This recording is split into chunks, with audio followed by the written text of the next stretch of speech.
Hello दोस्तों, मैं अविनाश कुमार आप लोगों के लिए क्लास 10th का एक्सरसाइज 8.1 का क्वेश्चन नंबर 10 को लेकर आया हूं। इसको कैसे सोल्व करेंगे इसके बारे में आप सभी लोग अच्छे से समझने की कोशिश करेंगे। ये क्वेश्चन को हम भली भांति इस तरीका से पढ़ लें, ये क्वेश्चन क्या कह रहा है। ठीक है, तो आइए, क्वेश्चन है त्रिभुज PQR में जिसका कोण Q समकोण है। ठीक, कहने का मतलब यहाँ इतना कहा कि एक त्रिभुज दिया है और वो जिसका कोण Q समकोण है, इससे जाहिर सी बात हो रही है कि वो जो त्रिभुज होगा वो कैसा होगा, समकोण होगा। तो हम उस समकोण त्रिभुज को यहां बना लेते हैं। उस समकोण त्रिभुज को हम यहां ड्रॉ कर लेते हैं।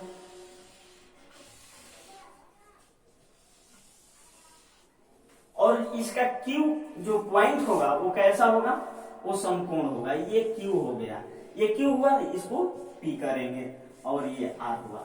ये समकोण त्रिभुज हो गया। हम सभी को पता है कि एक त्रिकोणमितीय जो है, जितने भी क्वेश्चन है इस चैप्टर में, वो सब समकोण त्रिभुज पर आधारित होता है। ठीक, तो इसके बाद कहा है PR प्लस QR।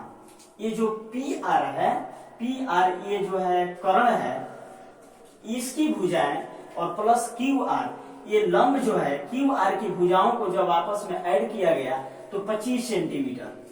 ठीक है, और PQ का जो वैल्यू है 5 सेंटीमीटर है। तो हमें प्राप्त करना है, मान ज्ञात करना है, किसका किसका, साइन P, कॉस P और टेन P के मान ज्ञात कीजिए। ठीक है, आ रहा है समझ में, कोई दिक्कत, क्वेश्चन समझ में अच्छी तरह आ गया ना। तो इसको हम सोल्व कर रहे हैं।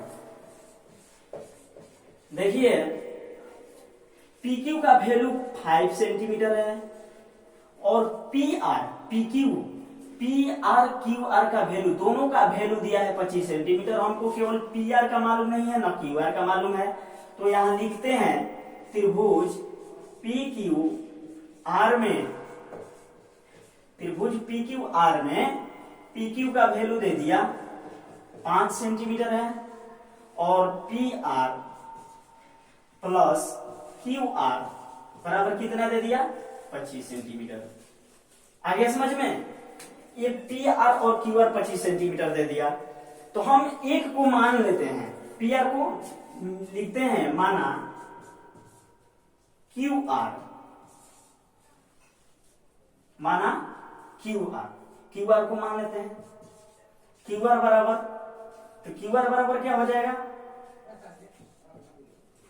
सॉरी, QR बराबर हम कोई चर राशि मान लेते हैं। QR बराबर x है।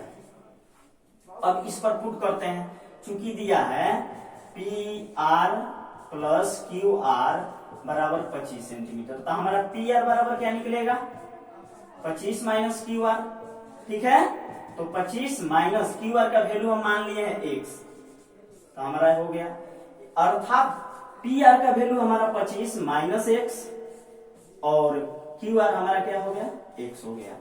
जब तीनों वैल्यू हमें प्राप्त हो जाता है तो इसको अभी पूर्ण तौर पर, जैसे 5 सेंटीमीटर है, इसके जैसा ये सब प्राप्त नहीं है। इसमें चर है, अचर है, ये केवल चर राशि है। जब चर राशि होता है तो वो चर राशि, उसका मान निकालना होता है। तो यहाँ मान नहीं निकला हुआ है, इसलिए हम इसका मान ज्ञात करते हैं। कैसे, तो मान ज्ञात करेंगे पाइथागोरस प्रमेय से। किससे,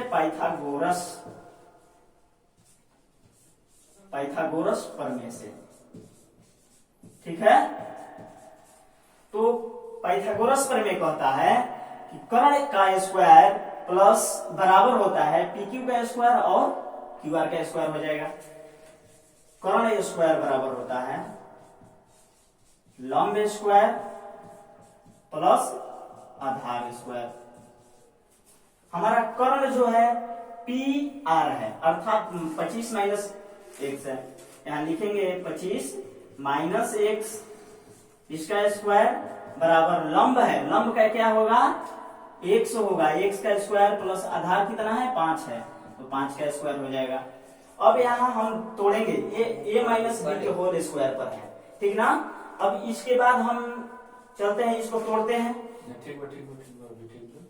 तो तोड़ेंगे तो 25 का स्क्वायर होता है, ये आप लोगों को ये मान a माइनस बी के होल स्क्वायर पे ये बैठने जा रहा है।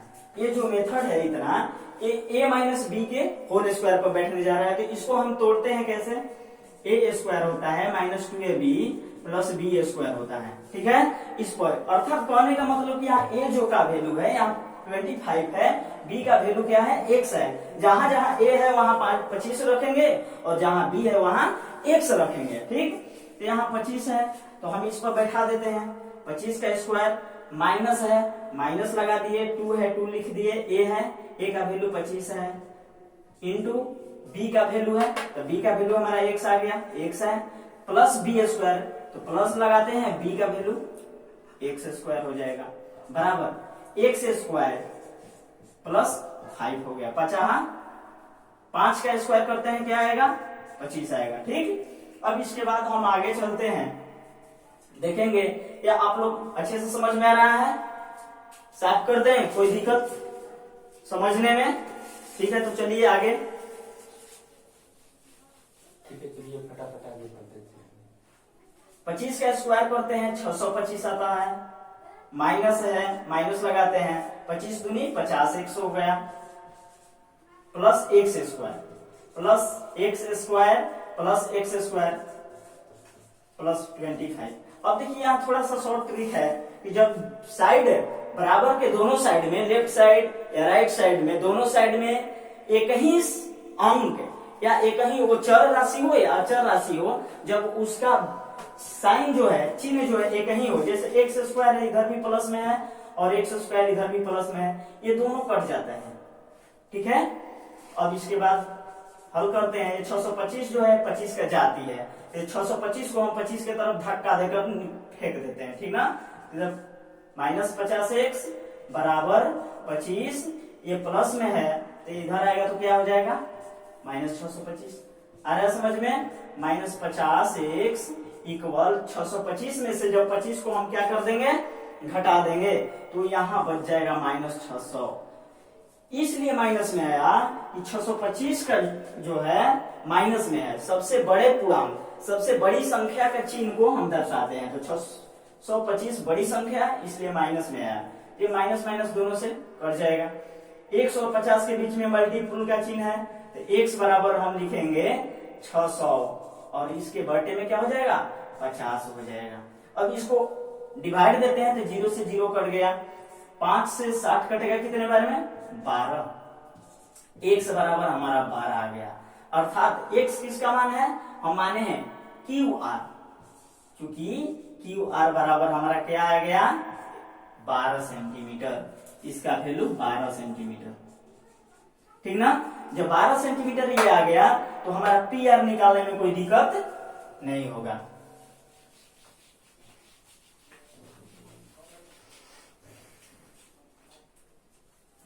देखिए कैसे PR निकलता है, क्योंकि PR बराबर हमारा है 25 माइनस x का वैल्यू हमारा 12 आ गया, 25 माइनस लेस कर देंगे 12, बचेगा कितना, 13 सेंटीमीटर, यह हमारा कितना आ गया, 13 सेंटीमीटर आ गया।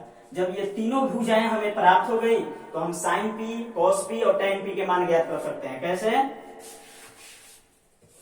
देखिए कहा है साइन p, साइन p अर्थात p के सामने की भुजा लंब होगा, ये लंब होगा तो ये आधार होगा, ये कर्ण होगा, ठीक। तो साइन थीटा बराबर होता है लंब बटे में कर्ण होता है, तो लंब हमारा यहाँ 12 है, 12 हो गया, कर्ण हमारा 13 है, 13 हो गया आंसर। इसके बाद cos p है, cos p निकालेंगे तो आधार बटे में होता है कर्ण।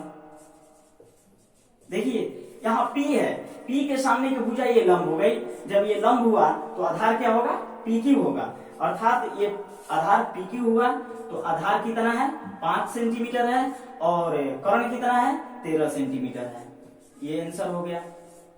इसी प्रकार हम tan का भी निकालेंगे, tan बराबर भी वही होता है, चलिए इधर निकाला जाए, tan p बराबर लंब बटे में क्या हो जाता है, आधार होता है, तो लंब बराबर हमारा कितना है, P के सामने की भुजा लंब हुआ अर्थात 12 सेंटीमीटर और बटे में आधार 5 सेंटीमीटर हुआ। ये आंसर। कोई दिक्कत हुआ समझने में? तो चलिए हम अगला क्वेश्चन आप लोगों के लिए लेकर आ रहे हैं, तब तक से वेट कीजिए।